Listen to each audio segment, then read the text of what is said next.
Hello, come on everybody. Mumeze neza muri amahoro cyane. Ni Evangelist Daniel Gitangaza. Mu bintu bindanga ndangwa n'umunezero kandi sinzi impamvu aka kantu kaje ngo nkavuge. Hari umuntu umwe wabonye video yanje nanezerewe arambwira ngo kubera iki uhora unezerwa niki kigutera kunezerwa. Yambwira ngo kimwe mu bintu binezeza umutima wanjye nuko buri munsi mpora mbwira abantu amagambo meza. Iyo uhora ubwira abantu amagambo meza ugira igikundiro, ico ni cambere.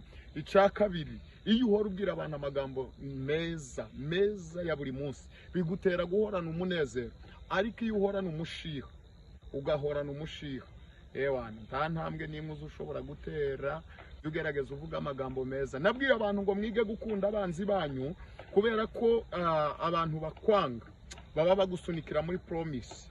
Iyo umuntu akwanze akakwanga akakurwanya, akarwanya impano yawe, akarwanya iterambere ryawe, nta kindi nta nubwo aba ari wowe wabakeneye. Inyenyeri yawe iba yaramuritse akabibona yuko nawe ejo ushobora kuzaba biliyoneri. Abantu nibakwanga ujye ushima Imana yuko ubonye ikimenyetso cy'uko uzaba umuntu ukomeye. Ariko abantu nibagukunda ukabura abanzi, ni ukuri uzavuge ngo ahanje hararangiye.